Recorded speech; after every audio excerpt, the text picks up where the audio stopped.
Enxadrista de Criciúma se prepara para participar de campeonato mundial.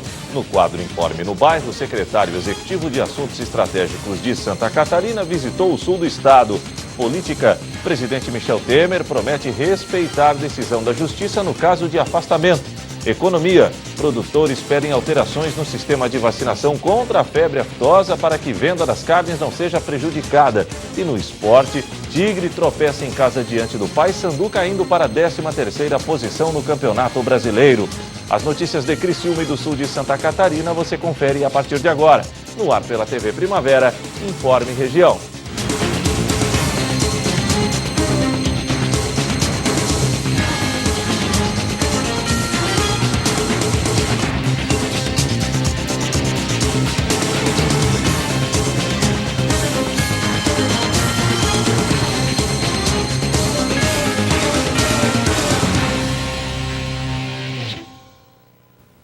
Hoje, quarta-feira, dia 12 de julho de 2017. Para você que sintoniza a tela da TV Primavera, boa noite.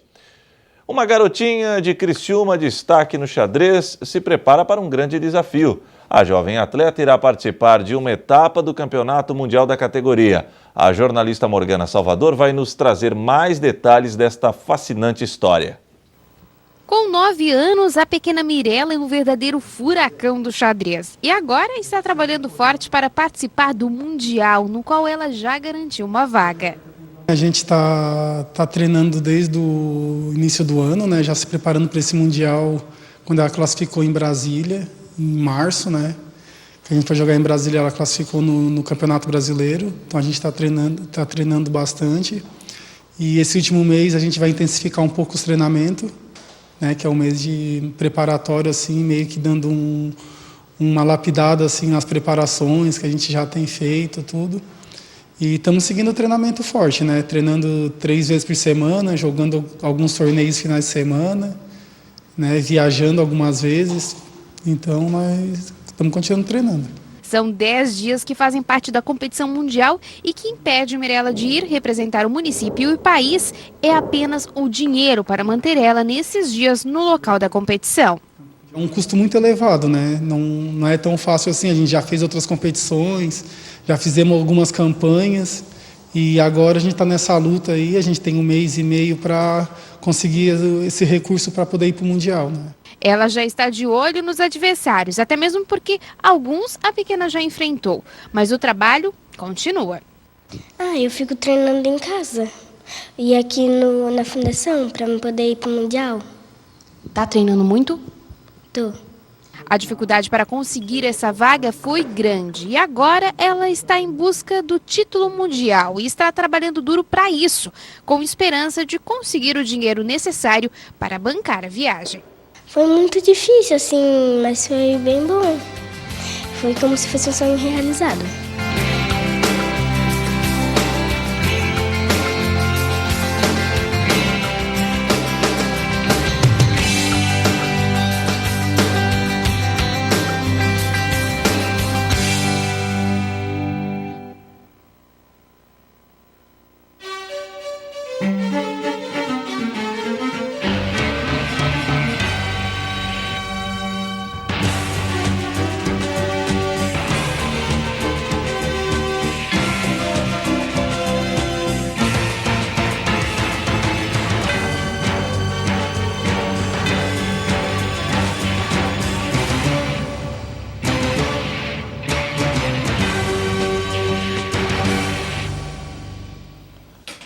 O secretário executivo de Assuntos Estratégicos de Santa Catarina veio à região para cumprir uma série de agendas do governo. A Via Rápida e o Hospital São José estavam na pauta. Dia de ação do governo de Santa Catarina vem com a intenção de analisar os potenciais de cada município e conhecer a realidade da demanda da região. É um dia em que o governo vai para as cidades, vai para as regiões. Nós temos hoje 13 secretários em diferentes regionais que vão tratar não só da sua área, mas conhecer um pouco da realidade local, verificar como estão andando as obras, ações do governo do estado nas diferentes regionais. E coube a nós vir aqui a Criciúma. O secretário sai do município com diversas demandas que foram apresentadas ao longo das reuniões. Algo muito importante que surgiu aqui foi a disposição da SIC e da própria Unesc de trabalharem na estabilização do que a gente chamou de uma via rápida digital, que seria toda a infraestrutura de fibra ótica para que essa nova economia, já muito forte em Criciúma e região, que é da tecnologia, da economia criativa, possa ter condição de florescer melhor. A reunião da SIC trabalhou sobre diversos temas e contou com a participação de diversos representantes da sociedade para esse debate. A visita do secretário de Estado assim, é de suma importância, porque a gente pode expor os problemas que nós enfrentamos no dia a dia, que o governo estadual pode nos ajudar, da mesma maneira como a gente fizemos algumas reivindicações para o futuro. Teve encontro também com o prefeito de Criciúma, onde foram debatidos outros assuntos. Tratamos da questão aí do Fundan, que vai chegar. O Fundan está sendo lançado pelo governador e Criciúma está se habilitando em diversos projetos, sobretudo na área de infraestrutura. Então foi nessa linha que nós trabalhamos. Outra questão surgida aqui também, muito importante, é a questão da viabilização da instalação das carboníferas, aqui junto às minas em Criciúma e na região aqui. Após a agenda pela região, o secretário deve levar esses pontos para se debater com demais secretários em busca de atender os pedidos. Bom, e para participar do quadro Informe no Bairro, basta entrar em contato com a nossa produção através do telefone 3442-2012, 3442-2012.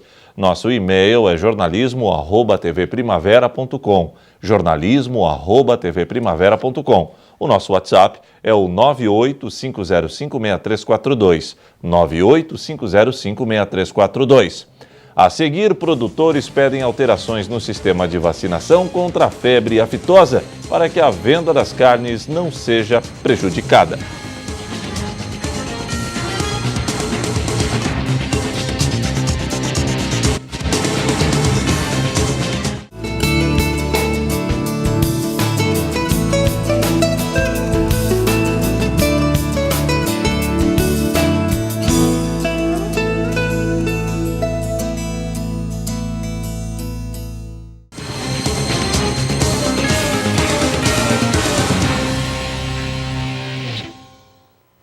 O presidente Michel Temer afirmou que vai respeitar qualquer que seja a decisão da Câmara dos Deputados na votação para decidir sobre a continuidade da investigação de denúncias de corrupção passiva contra ele. O presidente Michel Temer falou nesta terça-feira sobre a votação da Comissão de Constituição e Justiça da Câmara sobre a continuidade da denúncia de corrupção passiva contra ele feita pelo Procurador-Geral da República, Rodrigo Janot. Temer afirmou que vai respeitar qualquer que seja a decisão dos deputados e pediu agilidade no processo. A Câmara, nesta semana, não posso deixar de dizer isso, tem uma importantíssima decisão a tomar, ainda nesta semana. E eu respeitarei qualquer que seja o resultado da votação. Não é hora de dúvida, de receios, a hora é de respostas rápidas, não é? E convenhamos, de vez em quando eu vejo dizendo, se a economia vai bem, não precisa de governo. Precisa sim, porque foi este governo que botou a economia nos trilhos. Na segunda-feira, o relator do pedido da PGR na CCJ, o deputado Sérgio Sveiter, recomendou a continuidade da investigação. Após pedido de vistas coletivo, o tema volta a ser discutido na quinta-feira e deve ser submetido ao voto dos 66 membros da CCJ. Independentemente do resultado, para que o caso chegue ao STF, deve ter aprovação de 342 dos 513 deputados. Entidades pedem mudança na composição da vacina contra a febre aftosa. Confira. 6 entidades do agronegócio pediram a mudança imediata na composição da vacina contra a febre aftosa aplicada em todo o rebanho bovino do país. Segundo as instituições, a alteração é necessária para evitar que reações continuem a trazer prejuízos ao produtor rural e às indústrias frigoríficas do setor. No documento encaminhado ao Ministério da Agricultura, Pecuária e Abastecimento, as entidades pedem a retirada de uma substância denominada saponina, que foi adicionada na composição da vacina oleosa. Segundo as instituições, a saponina não estava prevista na fórmula original da vacina e relacionam a substância à exacerbada irritação no local da aplicação, que se agrava até casos de edema e severa reação inflamatória com a ocorrência de abscessos. Até o momento, o Ministério não se pronunciou sobre o assunto. As entidades ainda pedem a redução do volume da dose de 5 mililitros para 2 mililitros e a aplicação exclusivamente por via subcutânea, para evitar prejuízos desde o descarte de carne até embargos de importantes países importadores de produtos cárneos.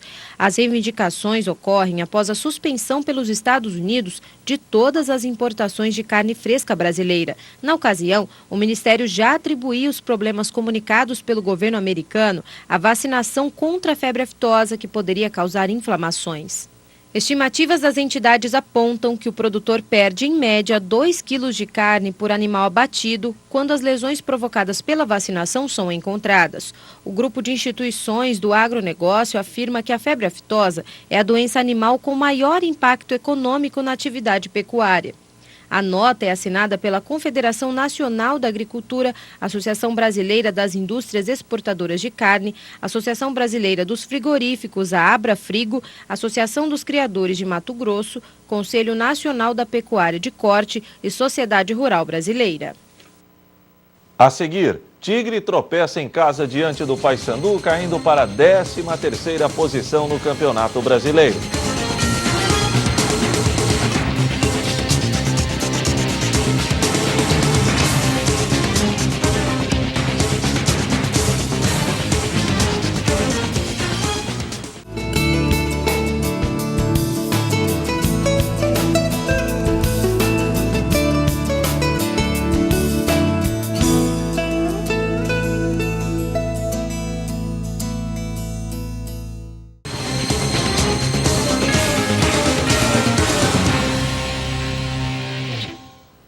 E o torcedor do Criciúma esperava por uma vitória no jogo de ontem diante do Paysandu. Porém, os fãs carvoeiros precisaram se contentar com um empate, o que deixou o tricolor mais longe do G4. O primeiro chute do jogo pertenceu ao Paysandu antes do primeiro minuto e resumiu o fraquíssimo desempenho das duas equipes na primeira etapa. Fora isso, tivemos um voo de Lucão por cima do adversário e um chute bizonho de Diogo Matheus, que passou longe da meta do goleiro Emerson. Para quem esperava um jogo de boa qualidade técnica, de fato, foi uma decepção. Ser bem realista, o primeiro tempo nosso não foi bom, né? Nós fomos um pouco apáticos, não sei, talvez aquela questão de que você vem com bons resultados e acha que vai ganhar o jogo a hora que quer. O segundo tempo nosso melhorou muito, né? Conseguimos circular mais, dificuldades para furar o bloqueio do adversário. Nós precisamos trabalhar mais rápido as inversões de bola, melhoramos, conseguimos entrar com cruzamentos do lado, tínhamos que ter um pouquinho mais de presença diária, né? Não chegar só com o Lucão, chegar com 2, 3 lá dentro, custamos um pouco. Na segunda etapa, um jogo muito diferente. Logo aos 40 segundos, uma boa jogada de Alisson Farias, que resultou em um escanteio, levantou a torcida carvoeira. Porém, foi o Paysandu que abriu o marcador. Bergson de cabeça mandou para o fundo das redes. Papão 1-0.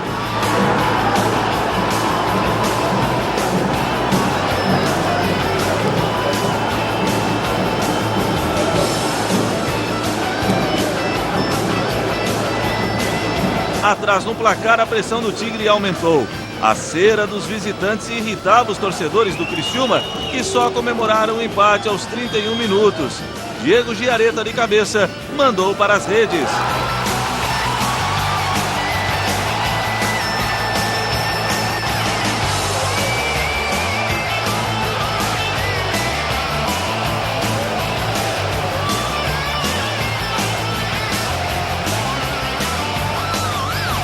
E apesar das chances criadas pelo Tigre, o placar não foi mais alterado. E o empate foi uma ducha de água fria para quem esperava ver o Criciúma pertinho do G4. E o resultado não foi o esperado pela torcida do Tigre. O Criciúma até pressionou. Apesar de ter saído perdendo o jogo, buscou o empate, pressionou, mas o gol da vitória não saiu. Agora é buscar forças para vencer o Goiás na próxima sexta-feira, também aqui no estádio Heriberto Wilson, se é que o Tigre pensa em encostar de vez no G4. O campeonato é dificílimo. Não é fácil você se manter em cima, não é fácil chegar lá, né? Nós estamos trabalhando, houve uma melhora muito grande e isso é que tem que ser, agora nesse momento, ser salientado. Mas se o Criciúma lamentou o resultado, os visitantes comemoraram o ponto conquistado, já que o time de Belém do Pará se aproximava perigosamente da zona do rebaixamento. evoluindo, né, nesses 3 jogos sob o meu comando. Ficamos muito próximos da vitória. E o comprometimento, acho que a entrega desses meninos, a entrega desse grupo aí, é impressionante o que eles correram, o que eles fizeram hoje, né? Acho que muita disposição, muita entrega, e aos pouquinhos nós estamos colocando o modelo de jogo, aquilo que eu penso como futebol, para que possa fazer esse trabalho de recuperação. Estamos iniciando esse processo de recuperação do Paysandu. Bom, e por falar em Série B, vamos conferir agora os gols da 13ª rodada da competição. Em Londrina, jogaram Londrina e ABC de Natal. Os visitantes largaram na frente com este gol de Lucas Coelho. ABC 1-0. O empate do Londrina nasceu com Wellington. Tudo igual, 1-1. Celcinho virou para os donos da casa. Londrina 2-1. Reginaldo fechou o marcador. Final Londrina 3, ABC de Natal 1. Em Pelotas tivemos Brasil e Oeste. O Oeste marcou primeiro. Júlio César foi o pai da criança. Oeste 1-0. João Afonso marcou um belo gol e empatou para os gaúchos 1-1. Rafinha virou para os donos da casa, Brasil 2-1. Marcinho definiu o placar, final Brasil de Pelotas 3, Oeste 1. Em Belo Horizonte, um confronto mineiro entre América e Boa Esporte de Varginha. Rui fez o primeiro do América, 1-0. Novamente Rui matou o jogo, final América 2, Boa Esporte 0. Em Campinas tivemos Guarani e Goiás. Brian Samúdio fez o gol do jogo, final Guarani 1, Goiás 0. Em Fortaleza, o Ceará recebeu a visita do Internacional de Porto Alegre. William Potker empurrou para o gol vazio e abriu os trabalhos para os gaúchos. Inter 1-0. Nico Lopes mandou uma bomba de fora da área e fechou o placar. Final, Ceará 0, Internacional 2. Em Goiânia, duelaram Vila Nova e Paraná.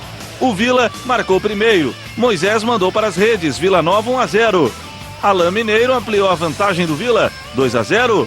Alain Mineiro novamente fez o terceiro dos anfitriões, Vila Nova 3-0. Minho fez o primeiro do Paraná na partida, 2-1. João Pedro de falta fez mais um para o time de Curitiba, final Vila Nova 3, Paraná 2. Em Maceió jogaram CRB e Figueirense, Elvis fez o primeiro da partida, CRB 1-0. Flávio Boaventura fez mais um para o CRB, 2-0. Hernandes contou para o Figueira, mas a reação catarinense parou por aí. Final CRB 2, Figueirense 1. Em Recife, Náutico e Juventude de Caxias do Sul se enfrentaram. Gilmar mandou para as redes, Náutico 1-0. Wallacer empatou para os gaúchos. Final, Náutico 1, Juventude também 1. Em Lucas do Rio Verde, no Mato Grosso, o Luverdense recepcionou o Santa Cruz de Recife. Sérgio Mota abriu o placar para os donos da casa, Luverdense 1-0. Augusto empatou o duelo para o Santinha, 1-1. Sérgio Mota de novo colocou o Luverdense em vantagem, 2-1. Bruno Silva, cobrando o pênalti, fez o segundo da Cobra Coral e decretou o direito de igualdade no Mato Grosso. Final, Luverdense 2, Santa Cruz também 2. Rodada encerrada, é hora de conferirmos a classificação da Série B e também os jogos da próxima rodada.